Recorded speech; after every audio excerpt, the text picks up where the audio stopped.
Guys, എല്ലാവർക്കും സുഖല്ലേ? എന്തുണ്ട് വിശേഷം? നമ്മൾ കുറേ ആയി വീഡിയോസൊക്കെ ഇട്ടിട്ട്, പക്ഷേ വീഡിയോസൊന്നും ഇടാൻ കഴിഞ്ഞില്ല.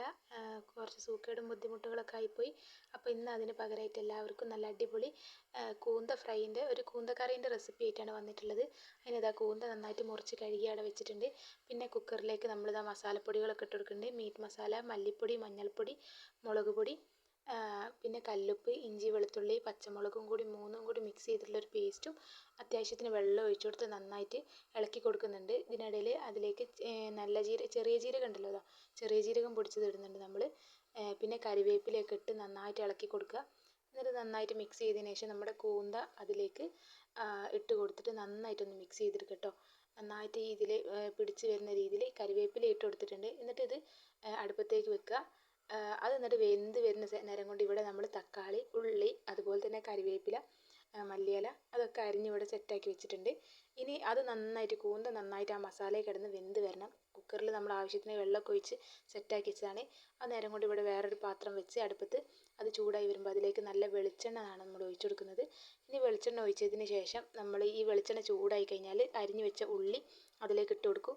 എന്നിട്ട് ഈ അരിഞ്ഞു വെച്ച ഉള്ളി ഇട്ട് കൊടുക്കുമ്പോഴത്തേക്ക് നമ്മളിതാ ഇവിടെ കുക്കർ വിസിലൊക്കെ വന്ന് കൂന്ത ഏകദേശം വെന്തിക്കുന്നത്. അപ്പോഴത്തേക്ക് നമ്മൾ കറിവേപ്പിലയും ഒക്കെ ഇട്ടെടുത്ത് അത്യാവശ്യത്തിന് ഉപ്പൊക്കെ ഇട്ട് തക്കാളിയൊക്കെ ഇട്ട് നല്ലോണം വഴറ്റിയെടുക്കുന്നുണ്ട്. ആദ്യം നമ്മൾ ഉള്ളിയാണ് നന്നായിട്ട് വഴറ്റിയെടുക്കുന്നത്. നമ്മൾ അരിഞ്ഞു വെച്ചിട്ടുള്ള എല്ലാ ഇലകളും പച്ചക്കറികളൊക്കെ അതിലേക്ക് ഇട്ട് കൊടുക്കുകയാണ്. മല്ലിയിലയും അതിൻ്റെ കൂടെ തന്നെ ഇഞ്ചി, വെളുത്തുള്ളി, പച്ചമുളകും കൂടിയിട്ടുള്ള ആ ഒരു അരച്ച് വെച്ച പേസ്റ്റ് അത് ഇതിലേക്ക് കുറച്ചുകൂടി ആഡ് ചെയ്ത് കൊടുക്കുന്നുണ്ട്.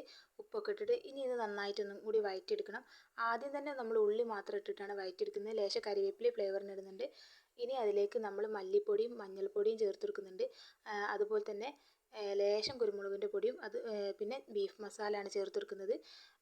പിന്നെ നമ്മൾ ബിരിയാണി പൗഡർ ഉണ്ട്, അതായത് നമ്മൾ ഗരം മസാല എന്നൊക്കെ പറയും, ആ ഒരു പൗഡറും മുളക് പൊടിയും നമ്മൾ ചേർത്ത് കൊടുക്കുന്നുണ്ട്.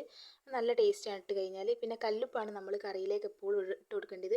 കല്ലുപ്പ് ഇട്ട് കഴിഞ്ഞാൽ പ്രത്യേക തന്നെ ഒരു ടേസ്റ്റുമാണ്. നമ്മൾ ആരോഗ്യത്തിന് ഏറ്റവും കൂടുതൽ കല്ലുപ്പാണ് നല്ലത്. അപ്പോൾ നമ്മൾ ഇവിടെ ഇതിങ്ങനെ നന്നായിട്ട് വഴന്ന് വരുന്ന നേരം കൊണ്ട് നമുക്ക് മറ്റേ കൂന്ത എന്തായി നോക്കാം. ഇപ്പോൾ ഇതാ കൂന്ത ഇവിടെ നന്നായിട്ട് വെന്ത് നല്ല മസാല ഒക്കെ പിടിച്ച് വന്നിട്ടുണ്ട്.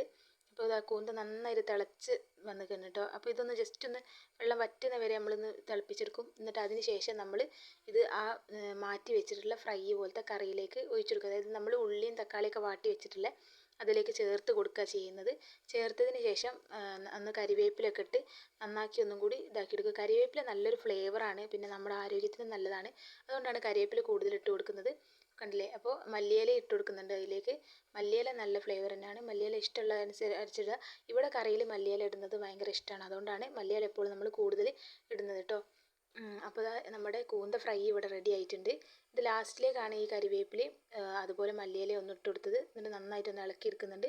കറി നന്നായിട്ട് ഇവിടെ ചൂടായി വരുന്നുണ്ട്. ഇതിലേക്ക് നമ്മൾ കോമ്പിനേഷനായിട്ട് പുട്ടാണ് ഉണ്ടാക്കിയിട്ടുള്ളത് കേട്ടോ. അത് നൈറ്റിലേക്ക് ഉണ്ടാക്കിയൊരു ഫുഡാണ്. അപ്പോൾ വീഡിയോ ഇഷ്ടമാവണമെങ്കിൽ എല്ലാവരും ഒന്ന് ലൈക്ക് ചെയ്തും ഷെയർ ചെയ്ത് സപ്പോർട്ട് ചെയ്യണം. ഒരുപാട് കൂട്ടുകാർ സബ്സ്ക്രൈബ് ചെയ്യാണ്ട് കാണുന്നുണ്ട്. കുറച്ച് നാൾ വയ്യാണ്ടായിപ്പോയി, അതുകൊണ്ടാണ് വീഡിയോക്കൊക്കെ ഗ്യാപ്പ് വന്നത്. അപ്പോൾ എല്ലാവരും ക്ഷമിക്കുക. ഇനിയും എല്ലാവരും സപ്പോർട്ടും പ്രതീക്ഷിക്കുന്നു. Okay, by.